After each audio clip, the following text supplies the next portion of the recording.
చెప్పుకుంటే ఈశ్వరుడు అనుగ్రహించి ఇస్తాడు, నన్ను నమ్మండి. నాకు వేదిక మీద చెప్పడం ఇష్టం లేదు, అనుభవాలు ఇవ్వగలడు ఈశ్వరుడు. ఎప్పుడు? డబ్బు అవసరమైనప్పుడు ఈశ్వరుణ్ణి నమ్మడం కాదు, రోజు ఈశ్వరుడు ఉన్నాడని నమ్మి మిమ్మల్ని మీరు పట్టుకోండి. అది ధర్మం. రాముడు ఉన్నాడు అడవిలో, తెలుస్తుంది. మందరిని చంపేస్తే ఆయనకి ఎలా తెలుస్తుందిలే, ఇక్కడ చంపేస్తే అక్కడ తెలిసింది ఏంటి, పర్లేదు కొట్టవర్ల బారాయ్. మా పూజా మందిరంలో ఉన్న ఆయనకి నేను ఏం చేశానో ఆఫీసులో తెలిసిందేంటి అని ఇలా అంటే ఆయన చూస్తున్నాడు, అన్ని భూతముల రూపంలో చూస్తున్నాడు, ఇక్కడ అంతర్యామిగా చూస్తున్నాడు. ఇక్కడ ఇలా పెట్టిన చేత్తో రేపు వెళ్ళి అక్కడ అలా దీపం పెడితే ఆయన మండిపోతాడని గుర్తుపెట్టుకో. ఎలా చేయి పెడతావు? కింద పెట్టలేవు. నీకు ఈశ్వరుడు ఉన్నాడన్న నమ్మకం ప్రధానం. రాముడున్నాడు. త్వాంచ మాం చైవ నాభిభాషిష్యతే ధ్రువం. నీతో నాతో రాముడు మాట్లాడడు. శత్రుఘ్నుడు చెయ్యలేదు, భరతుడు చెయ్యలేదు. అలా అయితే ఈవిడ్నే చంపేద్దును అన్నాడు. అంతే. ఈవిడ చేసిన పాప ఆవిడ చెప్పింది, చేసింది ఈవిడే. ఈవిడ్నే చంపాలి, ఆవిడ్ని ముందు ఈవిడ్ని చంపేయాలి. చంపానా? మాతృహంతకుడు అంటాడు రాముడు, అందుకు వదిలేశాను. ఆవిడ్ని ఎందుకు చంపడం? ఆవిడ్ని వదిలేయాలి. ఇది సత్పురుషులతో కలిసి తిరగడం వల్ల వచ్చేటటువంటి పూనిక. ధర్మావలంబకత్వం ఎలా వస్తుంది అన్నదాన్ని శ్రీరామాయణం మనకి చూపిస్తుంది. ఆ ప్రక్రియని, ఆ లోతైనటువంటి విషయాన్ని మీరు పట్టుకోగలగాలి. పట్టుకుని అనుష్ఠానంలోకి తెచ్చుకుంటే ఉపకరణము సిద్ధి పొందుతుంది. ఉపకరణము బాగా ఉపయుక్తం అవుతుంది. అంటే మీరు దీన్ని నేను ఎలా చెప్పాలి అంటే, మీ దగ్గర ఓ 1 కోటి రూపాయలు ఉన్నాయి, సంతోషంగా ఖర్చు పెట్టుకుని ఆడుకుందామని ఒక నది ఒడ్డుకి వెళ్ళారు, 3 రోజులు ఉందామని. ఈలోగా అన్నారు నది ఎగువన వరదలు వస్తున్నాయి, కాబట్టి ఇంకొక 2 గంటలు దాటితే ఇక మీరెవ్వరు వెళ్ళలేరు ఈ నదిని దాటి. ఆ వరద ఎటు వస్తుందో తెలియదు, కొట్టుకుపోతారు. కాబట్టి తెప్పలు ఉన్నాయి, ఒక్కొక్కరికి ఒక్కొక్కటి. తెప్ప ఎక్కి వెళ్ళిపోండి 2 గంటల్లో, ఇది దాటడానికి 1 గంట పడుతుంది, వెళ్ళిపోండి అన్నారు. అలాగంటారండి, ఎక్కడో ఎగువ వరద అంటారు. ఇక్కడ ఉన్నాయా నీళ్లు? ఎక్కువ ఎగువన వరద ఉండడం ఏంటి? ఎవరు నమ్మారు? రండి ఆడుకుందాం అని చెప్పి వెళ్ళారు, వరద వచ్చేసింది, కొట్టుకుపోతారు. ఇప్పుడు మీ దగ్గర ఉన్న ఏదైనా మిమ్మల్ని రక్షిస్తుందా? తెప్ప రక్షిస్తుందా? తెప్ప రక్షిస్తుంది మిమ్మల్ని దాటడానికి. ఇది కూడా తెప్ప. ఈ సాధనం, దీన్ని పనిముట్టు అంటారు. నాకు ఇది ఎలా పనిముట్టో, ఈ కంటికి ఇది ఎలా పనిముట్టో, నేను ఈశ్వరుణ్ణి చేరడానికి ఇది పనిముట్టు. ఈ పనిముట్టుని ఎలా వాడుకోవాలో అలా వాడుకోవడానికి ధర్మం అని పేరు. అలా వాడుకోకపోతే అధర్మం అని పేరు. అందుకు కాకుండా ఇంకో దానికి వాడుకోవడం, ఈశ్వరుడు చెప్పని దానికి, అది బాగా జీవితంలో పట్టుకోవడానికి మనం భరత శత్రుఘ్నుల మధ్య వచ్చినటువంటి ఈ సంభాషణని ప్రాతిపదికగా తీసుకోవాల్సి ఉంటుంది. అందుకని మహర్షి ప్రతి చిన్న విషయాన్ని రామాయణంలో ఎవరు ఎక్కడ కూర్చుని ఏం మాట్లాడుకుంటున్నారు అన్నది ఎందుకు రాశారో తెలుసా అండి? రామాయణము మొత్తము ధర్మ ప్రతిపాదకము. అసలు మనకున్నదానికి సనాతన ధర్మమని పేరు. దీనికి మతమన్న పేరు లేదు, సనాతన ధర్మము. పీఠాలన్నీ ఉన్నది ఎందుకు? కేవలము ఈ ఒక్క పని కోసమే, ఇంకొక పని లేదు. ఇంకొక పని ఏదైనా చేస్తే అక్కర్లేని పని వాళ్ళు చేసినట్టు, అంతే. నేను అలాగే మాట్లాడతాను, నాకు అంతకన్నా మాట్లాడడం చేత కాదు. ధర్మమే అంతే. ఇంకొక పనికి శంకరాచార్యులు వారు పెట్టలేదు. ఎక్కడ పీఠం ఉన్నా, ఎక్కడ దేవాలయం ఉన్నా, ఎక్కడ పెద్దలున్నా, ఎక్కడ గురువు ఉన్నా, దేనికి అంటే ధర్మ ప్రచారము కొరకు, అంతే. ఇంకొక మాట లేనే లేదు. ఇదొక్కటి మీరు పట్టుకుంటే అన్నీ మీకు ఇస్తుంది, మిగిలినవి ఎందుకు? ఇదొక్కటి నేర్పండి చాలు. ధర్మమే. అందుకే శ్రీరామాయణంలో ప్రతి చిన్న విషయాన్ని మహర్షి ఎందుకు చెప్తారంటే, ఇది అందించాలి లోకానికి. అందుకని ఈ ధర్మ ప్రతిపాదన ఉంది కాబట్టి ఇద్దరు మాట్లాడుకున్నా ఏమన్నా మీకు చెప్తూనే ఉంటారు. అందులో అయోధ్యకాండ గృహస్థాశ్రమములకు సంబంధించిన ధర్మముల పుట్ట. అందులోంచి మీరు అన్ని ధర్మాలు తీసుకోవచ్చు. కాబట్టి ఇప్పుడు తర్వాత రోజు మంత్రులందరూ కలిసి పరిషత్ ఏర్పాటు చేశారు. ఏర్పాటు చేసి భరతుణ్ణి ఆ పరిషత్తులో కూర్చోపెట్టి ఒక మాట చెప్పారు. నాయన దశరథ మహారాజు గారు నీకు రాజ్యం ఇచ్చాడు, సింహాసనం దీర్ఘకాలం పాటలా ఖాళీగా ఉండకూడదు, అరాచకత్వం ప్రబలుతుంది, కాబట్టి నువ్వు ఈ రాజ్యాన్ని స్వీకరించు అంటే భరతుడు అన్నాడు, అభిషేచనికం భాండం కృత్వా సర్వం ప్రదక్షిణం భరతస్థం జనం సర్వం ప్రత్యువాచ ధృతవ్రత జ్యేష్ఠస్య రాజతా నిత్యం ఉచితా హి కులస్యనః నైనం భవంతో మాం వక్తుం అర్హంతి కుశలా జనాః రామః పూర్వోహినో భ్రాత భవిష్యతి మహీపతి అహం త్వరణ్యే వత్సామి వర్షాణి నవపంచ యజ్జతాం మహతీ సేన చతురంగ మహాబల ఆనయిష్యామ్యహం జ్యేష్ఠం భ్రతరం రాఘవం వనాత్. చేసుకో అని మీరు ఏ సంభారములను తీసుకొచ్చి అక్కడ పెట్టారో వాటికి నేను ప్రదక్షిణం చేస్తున్నాను. నేను మీకు రామాయణంలో అనేక పర్యాయాలు వస్తుంది ప్రదక్షిణం అన్నమాట, నమస్కారం అన్నమాట అనేక పర్యాయాలు వస్తుంది. ఇది చాలా చాలా లోతైన విషయం, ప్రదక్షిణము నమస్కారము ఈ రెండు. ఎందుకంటే అసలు జీవితంలో నేర్చుకోవలసిన అత్యంత ప్రాథమిక విషయం ఈ ప్రదక్షిణం నమస్కారమే. కాబట్టి నేను ఎప్పుడైనా దానికి తగినటువంటి అవకాశం ఉన్నటువంటి సమయంలో నేను ఈ ప్రదక్షిణం నమస్కారం గురించి మీతో మనవి చేసే ప్రయత్నం చేస్తాను. దాని యందు భక్తిని ఆవిష్కరించడం, నాకు ఇవేం అక్కర్లేదు తీసాతల బారేయండి నేనేం చేసుకోను అభిషేకం అనకూడదు. నువ్వు చేసుకోకపోతే పోయావు, చేసుకోవాలనుకుంటే అదే పదార్థం, ఇంకోటి లేదు. ఇవాళ నువ్వు చేసుకోనంటున్నావు, ఎవరు చేసుకోవాలంటున్నావు? రాముడు చేసుకోవాలంటున్నావు. అప్పుడు దేంతో చెయ్యాలి? దానితోనే చెయ్యాలి. నువ్వు దాన్ని ఎందుకు నిందిస్తావు? మరి అంత పవిత్రత దానికి ఉంటే ఆ పదార్థానికి, పదార్థాన్ని ఎందుకు ఈసడించడం? మీరు బాగా గమనించండి. ఇవాళ మనం అలక్ష్మి కలుగుతోందంటే చాలా చోట్ల ఉండే నిరసన భావం ఇదే. ఏ వస్తువుని తృణీకరించకూడదో దాన్ని. ఇప్పుడు నీకు భోజనం తినాలని లేదు, నువ్వేమనాలి? నాకు ఇవాళ ఆకలిగా లేదు, భోజనం వద్దులేండి, వేరొక ప్రయోజనానికి వేరొకరికి దాన్ని వినిమయం చేయండి అని చెప్పాలి. దిక్కుమాలిన భోజనం ఇప్పుడేంటి అనకూడదు. దిక్కుమాలిన భోజనం ఏంటి? కాసేపు ఆగి నీకు ఆకలిస్తే అదే భోజనం, అది బ్రహ్మం, అది అన్నం పరబ్రహ్మస్వరూపం. దాన్ని ఎందుకు తిడతావు? దాన్ని తిట్టకూడదు ఎప్పుడూను. చూడండి, శనిగాడు అంటుంటారు. శనిగాడు ఏమిటి? ఆయన శనైహి శనైహి చరహ, ఆయన మెల్లమెల్లగా నడుస్తాడు. ఆయనకి ఈశ్వర శబ్దం ఉంది పక్కన. అటువంటి మహానుభావుడు ఆయన నీకు జీవితంలో కష్టాన్ని ఎదుర్కోగలిగినటువంటి గొప్ప ఓర్పునిస్తాడు శనైశ్చరుడు. కాబట్టి అలా నింద చేయకూడదు.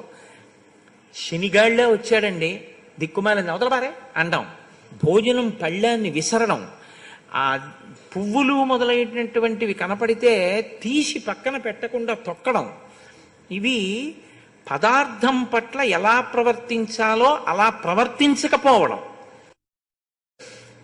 భరతస్థం జనం సర్వం ప్రత్యువాచ ధృతవ్రత. ధృతవ్రత అన్న మాటకు అర్థం ఏమిటో తెలుసా అండి? మనసులో శాస్త్రాన్ని బాగా పరిశీలనం చేసి ఒక నిశ్చయాత్మకమైన బుద్ధితో ఉన్నవాడు తప్ప, అలా అందం అంతగా వాళ్ళు ఒకవేళ పట్టుదల పడితే చూద్దాం అంటుంటారు కొంతమంది.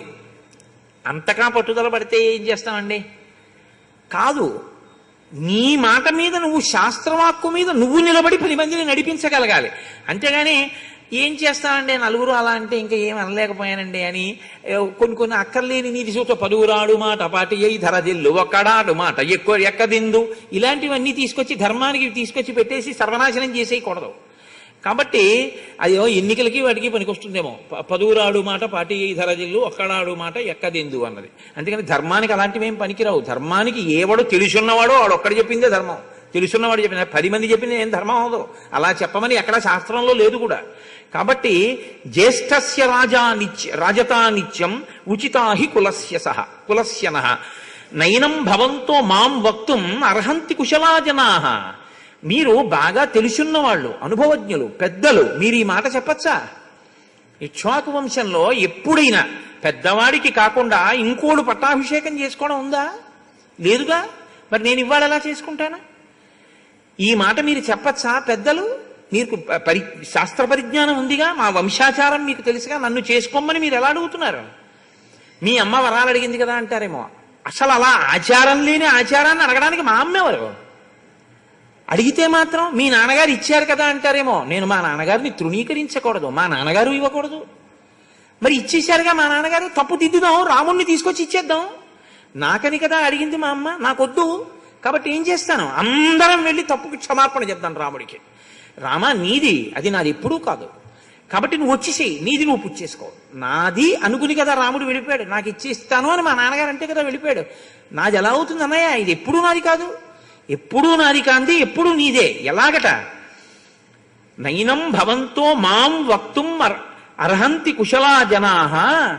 ఆ అప్పజెప్పడంలో కూడా రాముడికి అప్పజెప్పడానికి భరతుడు ఒకడే నిర్ణయం చేసుకున్నాడు తప్ప మిగిలిన వాళ్ళందరూ అదేమిటి వాళ్ళ నాన్నగారు భరతుడికి ఇచ్చినప్పుడు భరతుడు ఉండాలి, ఈ భరతుడు ఏంటో అరణ్యానికి వెళ్తున్నాడు, ఆయన వెళ్తే వెళ్ళాళ్లే కానీ అని మా అన్నయ్య అనుకోకూడదు.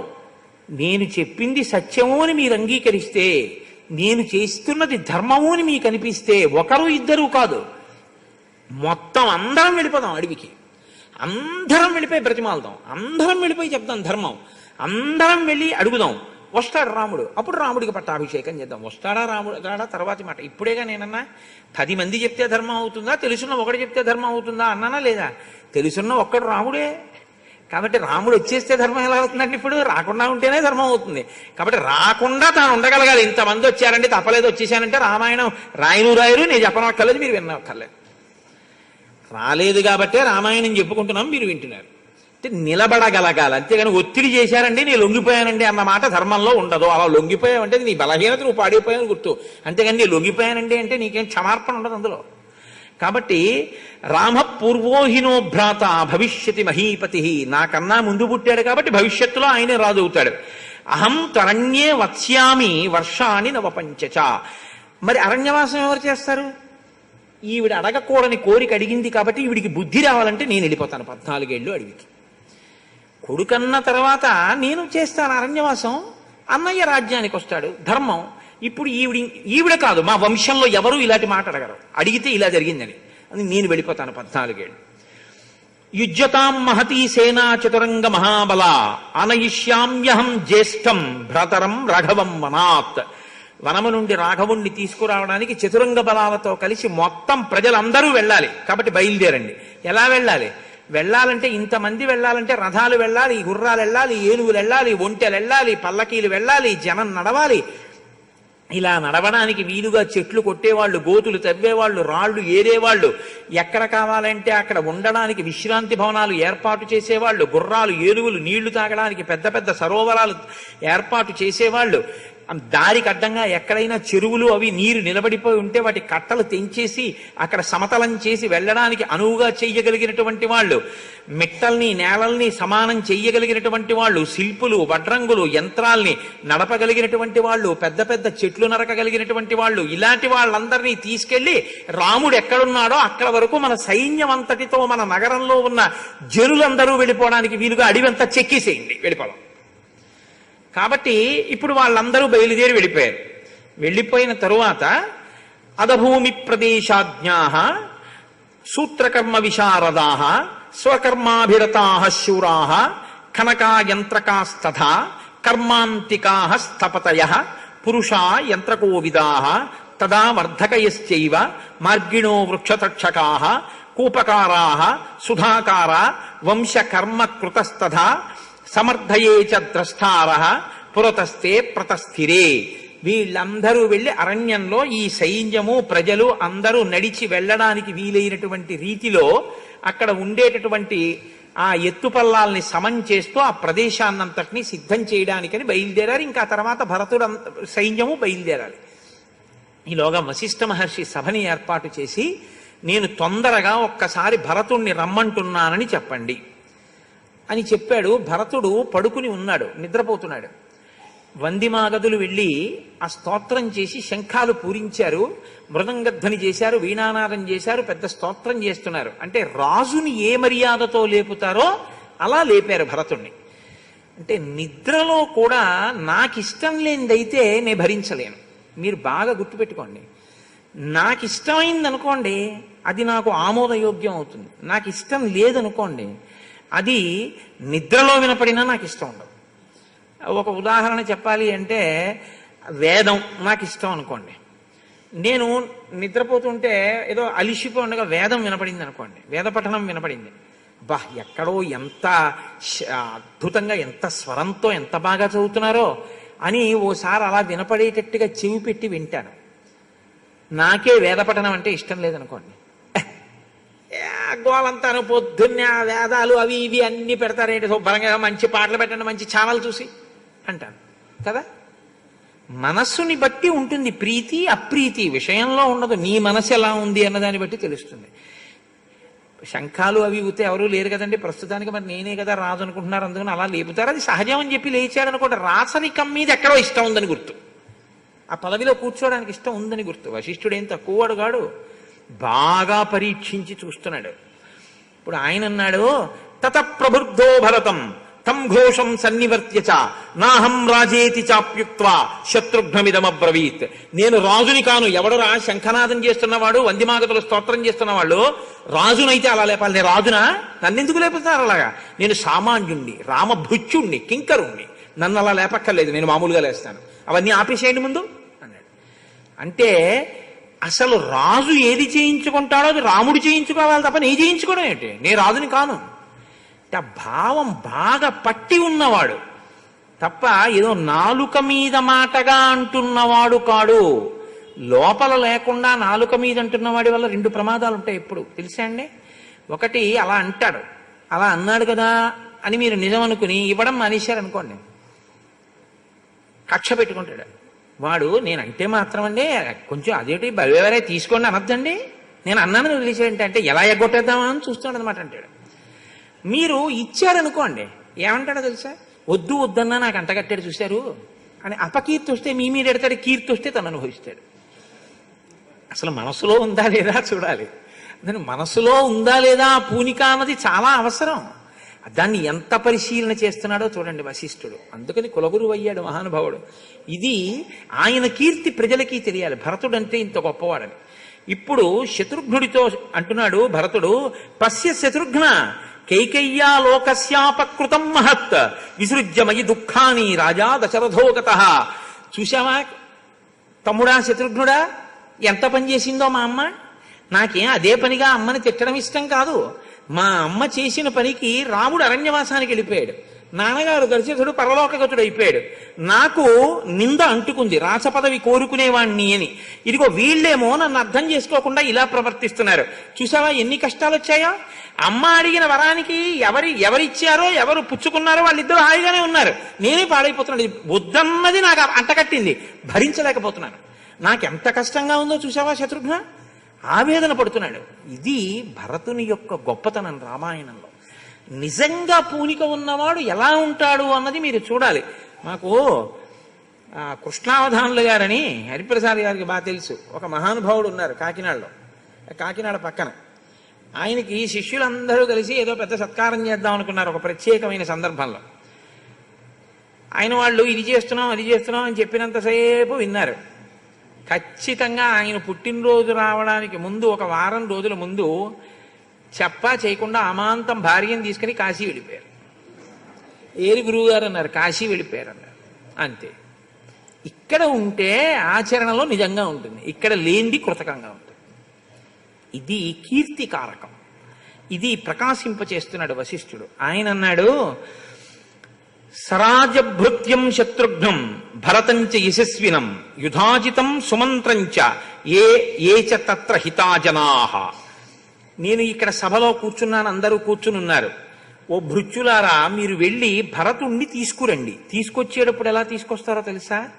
దశరథ మహారాజు గారు మరణించారని విన్నటువంటి యుధాజిత్ వచ్చాడు, ఆయన మేనమామ గారు, భరతుడి మేనమామ గారు.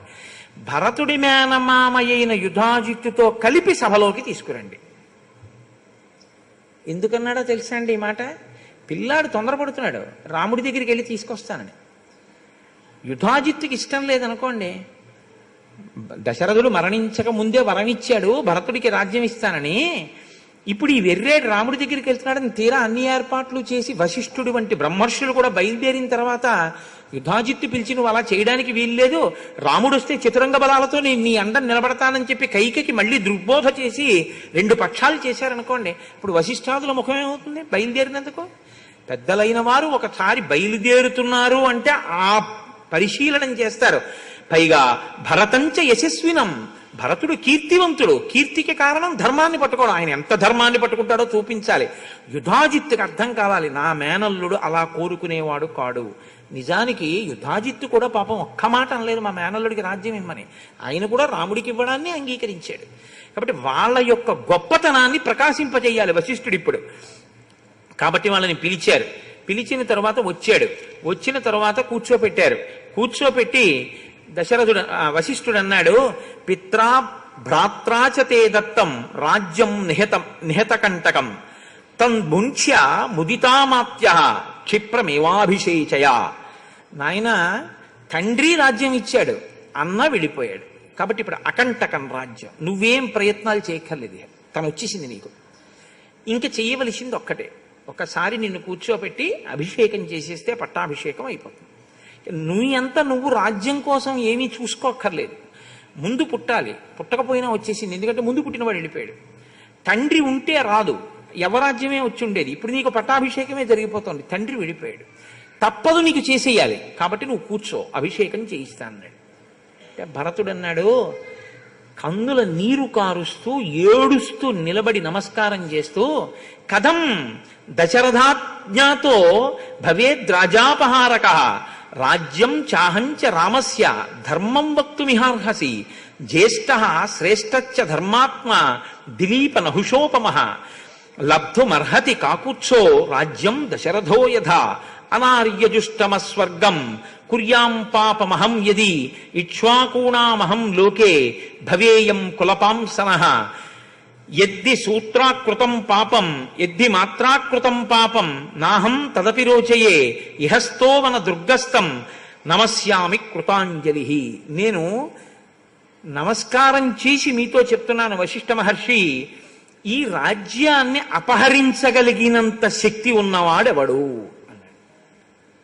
ఈ మాట మీరు కొంచెం జాగ్రత్తగా చూడాలి. భవేద్రాజ్యాపహారక, అపహరించగలిగిన వాడెవరు. అపహరించడం అన్న మాట ఎప్పుడు వస్తుందండి? దొంగతనము అన్న మాట ఎప్పుడు వస్తుంది? ఇప్పుడు నేను వెళ్ళిపోతూ ఈ పుస్తకాన్ని రోజు తీసి కవర్లో పెట్టుకుని వెళ్ళిపోతున్నాను. అన్న కోటేశ్వరారు రామాయణం ఎత్తుకుపోతున్నాడండి అంటున్నారా మీరు? ఇది నాకు ఇచ్చారు కాబట్టి నేను పట్టుకెడుతున్నాను, నాది. నేను వెళ్ళిపోతూ ఈ మైక్ అతుకుపోయాను అనుకోండి సంకలో పెట్టుకుని, అన్న వీడు మైక్ ఎత్తుకుపోతున్నాడండి అంటారు. ఈ మైకు నాది కాదు, హరిప్రసాద్ గారిది లేదా శృంగేరి పీఠం వారిది కదా, తప్ప నాది కాదు. నాది కాంది నేను తీసుకుంటే దొంగతనం. భరతుడు అంటున్నాడు, నేను ఇక్ష్వాకు వంశంలో వచ్చిన ఈ రాజ్యాన్ని ఎలా దొంగతనం చేయను వశిష్ఠ మహర్షి అని అడిగాడు. అంటే మీరు ఏం చేసినా అది నాది కాదు, అది ఎప్పటికీ నాదవడమన్న సమస్య ఉత్పన్నమే కాదు. ఎందుకో తెలుసా?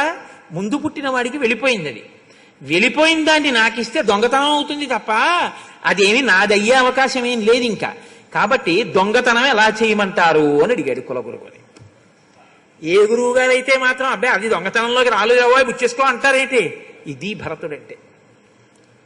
రాజ్యం చాహంచ రామస్య ధర్మం వక్తుమిహార్హసి. మీరు ధర్మమునకు భంగము వాటిల్లకుండా మాట్లాడి చెప్పండి. ఇది రామాయణం. ఎప్పుడూ ధర్మమే, ధర్మాన్ని పట్టుకుంటాయి పాత్రలన్నీ. రాజ్యం చాహంచ రామస్య, రాముడిదండి రాజ్యం. రాముడిది రాజ్యం కాదు వశిష్ఠ మహర్షి, రాముడిది రాజ్యం అనుకుంటున్నారేమో. రాజ్యం చ అహం చ, నేను కూడా రాముడి వాణ్ణే.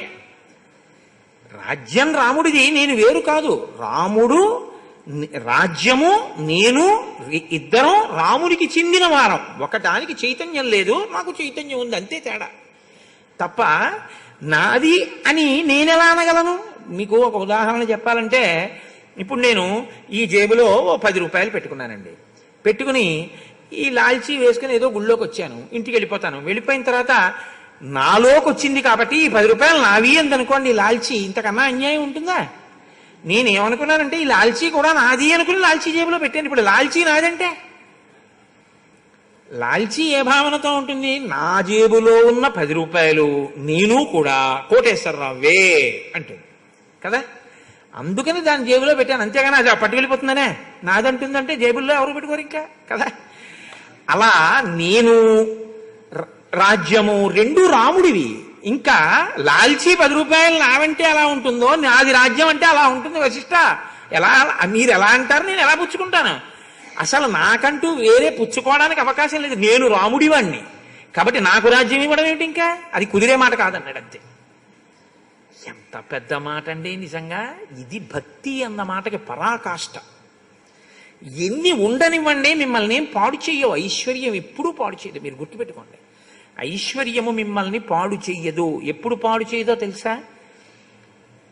నేను ఇది కూడా ఆయనకి చెందిన వారము అని మీరన్నంతకాలం మిమ్మల్ని ఏమీ పాడు చేయదు. మీరు విద్వాంసుడైనా, పండితుడైనా, అధికారి అయినా, విద్యావంతుడైనా, అందగాడైనా, ఇది అది రెండు ఈశ్వరుడివి అని మీరు అన్నంతకాలం మీరు ప్రసాద బుద్ధితో బతికినట్టు. ఎప్పుడైనా నాది అంటేనే ప్రమాదం వచ్చేస్తుంది. రామకృష్ణ పరమహంస ఓ కథ చెప్తుండేవారు. వెనకటికి ఓ పెద్ద ఆయన ఊళ్ళో ఓ పెద్ద భవంతి కట్టి పెద్ద తోట వేసి అందులో పువ్వులు పళ్ళు పెంచి ఓ తోటమాలిని పెట్టి, ఒరే నేను 6 నెలలు విదేశాలకు వెళ్ళిపోతున్నాను, ఈ ఇంటి వెనక భాగంలో ఉన్న 2 గదుల్లో నువ్వు ఉండి ఈ పువ్వులు పళ్ళు అన్ని జాగ్రత్తగా చూస్తుండు, ఇల్లు చూస్తుండు అన్నాడు. ఈయన అందులో ఉండేవాడు. ఆ పువ్వులు పళ్ళు అవి ఎవరైనా వస్తే ఇగో తీసుకెళ్ళంటే పూజకి అసలు పూలు ఇచ్చేవాడు, కొసుబొండమ్మ 4 మామిడికాయలు ఇచ్చేవాడు, ఓ 10 సపోటా పళ్ళు ఇస్తుండేవాడు. ఎవరు యజమాని ఉండేవారు కాదు, ఈయనే ఉండేవాడు. 2 నెలలు అయిపోయింది, 3 నెలలు అయిపోయింది, 4 నెలలు అయిపోయింది, 5 నెలలు అయిపోయింది. ఓ రోజున ఆ చుట్టుపక్కల వాళ్ళు అన్నారు, ఇల్లు ఎవరిదండి అన్నారు. నాది కాదు ఎవరిదో అని చెప్పడం ఎందుకు, నేను ఇస్తున్నాను కదా, వచ్చాడా ఏమన్నా విదేశాల నుంచి అని. నాదేనండి అన్నాడు. ఎవరికి తెలుసు? ఆయనే అనుకున్నారు. కానీ అకస్మాత్తుగా ఓ రోజున ఆయన వచ్చాడు. ఆయన వచ్చి తలుపు తీస్తుంటే పక్కింటి వాళ్ళు వచ్చి అన్నారు, ఎవరి కోసం వెళ్తున్నారు అన్నారు. నా ఇంట్లోకి వెళ్తున్నాను అన్నాడు ఆయన. మీ ఇల్లు ఏమిటి?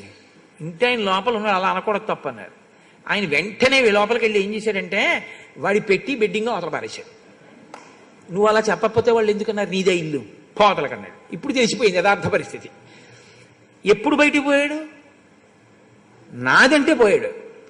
నాది కాదంటే ఆయనదంటే అని పూలిస్తే ఈశ్వరుడు వద్దన్నాడా, పూలిస్తే ఆయన వద్దన్నాడా, పళ్ళిస్తే ఆయన వద్దన్నాడా? ఒరే పెన్సరా ఇవ్వరా అన్నాడు. నాదన్న మాట అనకుండా ఇచ్చినన్నాళ్ళ ఇంట్లోనే ఉన్నాడు హాయిగా. నాదన్నప్పుడు బయటికి పోయాడు. నువ్వు ఎప్పుడు బయటికి పోతావు? ఈశ్వరుడు ఇచ్చిన దాంట్లోంచి నాదంటే పోతావు. నాదనకుండా ఆయనదండి అంటూ ఉండు. కోట్లకి కోట్లు ఉండని, నీకేమీ బాధ లేదు, నువ్వు అభ్యున్నతిలో పెడతావు. ఇంకా విపరీతమైన పాండిత్యం ఉంది. నాదేంటండి ఇదంతా ఈశ్వరుడు ఇచ్చిన వాక్కను, ఏమీ పాడవు. గొప్ప అందగాడివి, నా అందం ఏమిటండి, ఈశ్వరుడు ఇచ్చిన అందం అండను, ఏమీ పాడవు. గొప్ప అధికారివి, నాదేముందండి ఈశ్వరుడిచ్చిన అధికారం, నాదా గొప్పతనం అనండి. మీరేం పాడవరు. ఏదైనా నాదేనండి, బయటికి దోహేస్తాడు. ఇది భరతుడి శ్లోకంలోంచి మీరు పట్టుకోవలసిన విషయం. ఇది వచ్చిందనుకోండి, మీ జీవితం నైవేద్యం పెట్టిన ప్రసాదం. ప్రసాదం మీరు తినడం కాదు, మీ జీవితమే ప్రసాదం. పూజ అంటే ఎంతసేపు చేస్తారండి? నాకు తెలియక అడుగుతాను. ఎంతసేపు పూజ గదిలో కూర్చుంటారు మీరు? అది కాదు పూజ అంటే. పూజ అంటే ఊపిరి తీసి ఊపిరి వదులుతున్నంత కాలము కూడా ఈశ్వరుని యందు కృతజ్ఞతాబుద్ధితో జీవించుట, అది ప్రసాదము. ఆయనే పెద్ద ప్రసాదం. అందుకే మన వాళ్ళు పేరు పెట్టేటప్పుడు ఈశ్వర ప్రసాద్, సూర్యప్రసాద్, ప్రసాద్ బాబు ఇలా పెడుతుంటారు. ప్రసాద్ అంటే ఏంటంటే జీవితము ఈశ్వర ప్రసాదంగా అనుభవిస్తాడు అని వాళ్ళు కోరుకున్నారు. నువ్వు అలా బ్రతకాలి, అది దాని అర్థం. ఆయనే ప్రసాద స్వరూపుడు, ఈశ్వరుడి చేత మాకివ్వబడ్డాడు. ఈశ్వరుణ్ణి అలా అనుభవిస్తూ జీవితాన్ని తన ఈశ్వర ప్రసాదంగా ఇతను బతుకుతాడు అని వాళ్ళు కోరుకున్నారు. అందుకని ప్రసాదమే ప్రసాద్గా తిరుగుతూ ఉంటుంది ఈ లోకంలో. అందులో తెలుగుదేశంలో అంటే నా ఉద్దేశం ఆంధ్రదేశంలో ఇక్కడ ఎక్కువ ఈ ప్రసాద్ అనబడేటటువంటి పేరు. కాబట్టి ఈ విషయాన్ని భరతుడు చాలా అందంగా మాట్లాడతాడు. ఎక్కువసేపు 4 గంటల సేపు ప్రసంగాలు ఏం చేయడు, 2 శ్లోకాలు చెప్తాడు. నేనంటే ఇంత దాన్ని ముందుకి వెనక్కి లాగుతాను, కానీ 2 మాటలు చెప్తాడు, చక్కగా అర్థం చేసుకుంటాడు. అర్థం చేసుకోవడానికి ఎదురుకుండా ఉన్నవాడు బ్రహ్మర్షి అంటే మహానుభావుడు. ఆయనకి తెలియదేమిటి, ఆయనకి అన్నీ తెలుసు. కానీ యుధాజిత్తుకి అర్థం కావాలి భరతుడి గొప్పతనం ఏమిటో, లోకానికి అర్థం కావాలి భరతుడు ఎవరో. కాబట్టి ఇప్పుడు ఈ మాటలు అన్నారు, అన్నీ సిద్ధంగా ఉన్నాయన్నారు. వెంటనే భరతుడు అన్నాడు, నాకు తగిన రథాన్ని తీసుకురండి అన్నాడు. వశిష్ఠాదుల్ని కూడా బయలుదేరండి అన్నాడు. కౌసల్య, సుమిత్ర, కైకేయి కూడా బయలుదేరారు. అయోధ్యలో ఎక్కడైనా ఎవరైనా మిగిలిపోతేట తతస్సముత్థాయ కులే కులేతే రాజన్య వైశ్య వృషలాశ్చ విప్రాహ జన్నుస్త్రఖరాన్ రథాంశ్చ నాగాన్హయాంశ్చైవ కుల ప్రసూతాన్. ప్రతి ఇంటిలో వీళ్ళు వాళ్ళు అని చెప్పడానికి వీలు లేకుండా 4 వర్ణముల వాళ్ళు, ప్రతి ఇంట్లోంచి ఏనుగులు, గుర్రాలు, ఒంటెలు అన్నిటినీ తీసుకుని మొత్తం అందరూ కలిసి రామచంద్రమూర్తి దర్శనం కోసం రామచంద్రమూర్తిని